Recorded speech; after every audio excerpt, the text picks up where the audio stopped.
First of all, I want in a special to thank the proprietor of NBS and the management for covering our cleanup campaign, national cleanup campaign, which is happening throughout the country.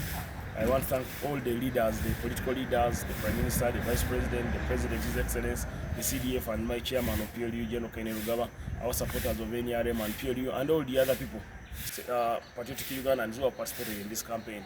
Today, I commissioned the same campaign in Fort Potro, where I took time to visit Kabundaire market, where I found two baby mountains, two Rwenzori mountains, but they are called baby Rwenzori mountains, which are also, according to the locals, they call them tourist attraction. And people come and take photos and even eat food in the nearby area, where I found like 12 restaurants who are cooking our delicious meal of mukarogo, mushroom sauce. So I was so much disappointed. So I've embarked on disabling that mountain, which is not a volcano mountain, it's a rubbish or garbage mountain. So I've instructed the town clerk and all technical people to gather equipment from neighboring districts to see that we remove that rubbish and then we get maram and put it on top to reduce on the garbage in the city of Fort Potro. Fort Potro and all any other city or town council must be kept clean to reduce on disease outbreak and also to encourage more tourists to come and visit the real tourism attraction. Then on the same day, I noticed someone had built a house and the council knew it was an illegal structure just on the river bank of the only surviving river. So that one, they have been finding a way of demolishing it and they were failing. So I told them they must demolish it. First of all, it is just 5 meters from the river bank. 2, it's on Mayor's Garden. Why would you build an illegal structure on Mayor's Garden? And what were the leaders doing when that structure was taking place? So we need to remove this impunity and arrogance and corruption of people doing things the way they want. So when I pressed the lady further, she said I was given this land by the former town clerk of Fort Potro. So the former town clerk of Fort Potro, you are requested to report State House and corruption and take a statement. Then also I noticed on the same visit that over 2 billion shilling was misallocated by the former town clerk called Ochan. He kept money meant for the central and northern division, the money meant to give them for cleaning their areas and all these other things. He couldn't allow them perform their duties, so they ended up not having funds to run their different divisions, which is totally wrong. We should not have rubbish where people are working from. I found a toilet in a market which is totally full with maggots appearing like a national park, like animals in a zoo or a national park.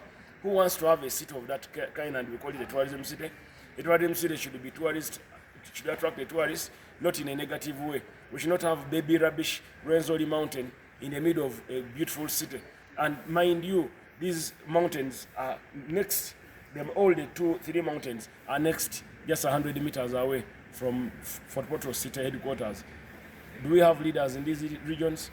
What is happening to our leaders? What's happening to the people who are meant to monitor and implement these projects? However, the city has also informed me something which I believe is quite important about lack of equipment. Among the 10 cities created, none of them has received a road construction unit. I will fast track it with His Excellency the President to ensure these cities are given road construction equipment and maybe garbage trucks, like 2 or 3 trucks per city, to reduce on the garbage. But also I will encourage investors to come and invest in the garbage plants in these cities so that this garbage can be put to use. We can generate power and fertilizers and all the other byproducts of garbage. So those are some of the things that we need to work on. So I thank all the people who have participated, the Honorable Linda, our young MP who replaced Honorable Alex Rubunda, my sister Margaret Mohanga, for her, she participated on Zoom. She was national cleaning on Zoom. She was also cleaning in her neighborhood, but the heart was in Fort Potro, but she had a back problem. She could not reach out. And then all the mayors, Mayor Joram, the other division mayor, the North Division mayor, the Central Division mayor, the office of the mayor of Fort Potro City, his speaker attended, the councillors who have participated. We shall make Uganda clean. It's a matter of time, but everyone should adjust every end of the month on Saturday, the last Saturday of the month, to be national cleaning exercise, commencing at 7 a.m. to 10 a.m. No vehicle will move. That is the message, and the message stands. This project was started by General MK almost 2 years ago, 3 years ago. We initiated this, it stopped on the way, But I'm glad the government has made it a policy now, and we are all implementing government policy. God bless all of you.